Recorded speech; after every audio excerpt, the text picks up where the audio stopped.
What's up guys, Starlink here.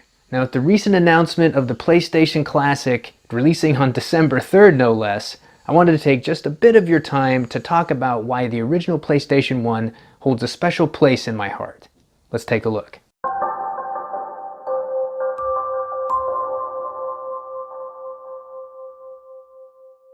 Now just like the NES and the Super NES, the PS1 holds a special place in my heart and was a big part of my childhood growing up. But with the NES and the Super NES being the youngest of 3 siblings, I had to share those consoles. And it wasn't until the PS1 came around that I actually acquired a console that I could call my own. And I still remember that day, that Christmas morning, very vividly when I first opened the package up and I acquired the 2 games that came along with it, being Spyro the Dragon and Mega Man X4. And about 6 or 8 months later on, I would eventually acquire Wild Arms and then Mega Man Legends. And there's a funny story about how I acquired Mega Man Legends actually. Now I think it was 1997 that I actually moved out to Virginia from Utah. I spent the most of my childhood life in Utah. So from 97 then on, every summer I would go out and visit my dad. And this was the summer of 1999, and my mother would give me and my brother some money to spend on souvenirs or whatever while we're visiting out in Utah. And we went out there, of course, and we did some stuff, visited some places, went hiking and all that kind of stuff. And then we went to a place called Media Play. Now, if you guys don't know what Media Play is, that's kind of like a big entertainment center back in the day that did mostly music, but it also had games and movies to go around and search for. Think of it kind of like a Best Buy. Well, anyways, I was scrolling through the PS1 section and I stumbled across Mega Man Legends for 40 bucks.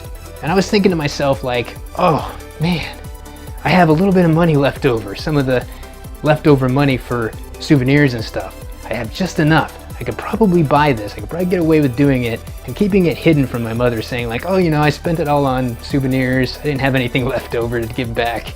So I ended up doing that, spending 40 bucks, the rest of my souvenir money on that. And I eventually came back, and that's how it is. That's how I acquired Mega Man Legends. So Mom, if you're watching this, I'm sorry. That's what I spent the souvenir money on. But hey, you can go about saying it. Mega Man Legends is a great game to have, right? I think that's worthy of like the souvenir. I mean, you think of it now, Mega Man Legends is pretty pricey. Not as pricey as Mega Man Legends 2, but hey, it's a collector's item, right? But I digress. But let's get back to the topic on hand and talk about the PlayStation Classic. Now, if all 4 of those titles that I just mentioned end up showing on the Classic, I would be ecstatic. Now, one of them already is, that being Wild Arms, and that was an instant purchase for me because I really love that game. Throw that along with Final Fantasy VII, and you have 2 great RPGs off the bat. Now, Mega Man Legends, that's probably less likely to happen. Now, I'm sure we're going to see one Mega Man title on that list, maybe even Mega Man X4 or Mega Man 8, but Legends is probably less likely. Now, I'd love to be proven wrong, Capcom, and you just surprise us by throwing all 3 of them on there, but I'm not going to hold my breath. Now, Spyro the Dragon, that could be hit or miss because the remake is coming out soon. So, it's a possibility, but, probably less likely at this point. Now, titles I know for sure that'll be on there are probably going to be Symphony of the Night and Metal Gear Solid. Twisted Metal 2 is probably the most likely. And, maybe possibly some Suikoden games, because I haven't played those games actually, and that would be a good incentive to finally play them for me. And, other titles I would love to see that haven't been mentioned are Legend of Dragoon, an amazing PS1 RPG that wasn't that big back in the day. Not too many people talked about it.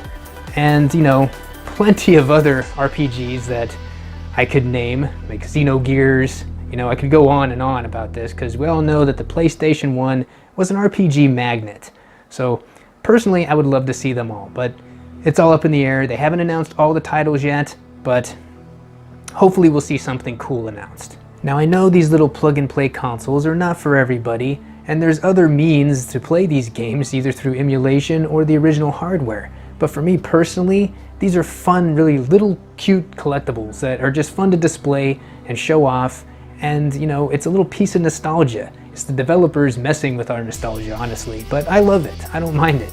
I would honestly love to see Sega jump on board without at games, personally, and put out like a mini Sega Saturn or a mini Dreamcast. You guys can't tell me that you wouldn't be interested in a little miniature Dreamcast. Heck, maybe later on in the future we might even see Microsoft jump on board with a mini Xbox. Because you all know the original Xbox was a mammoth beast, so it'd be interesting to see how small they could actually get that.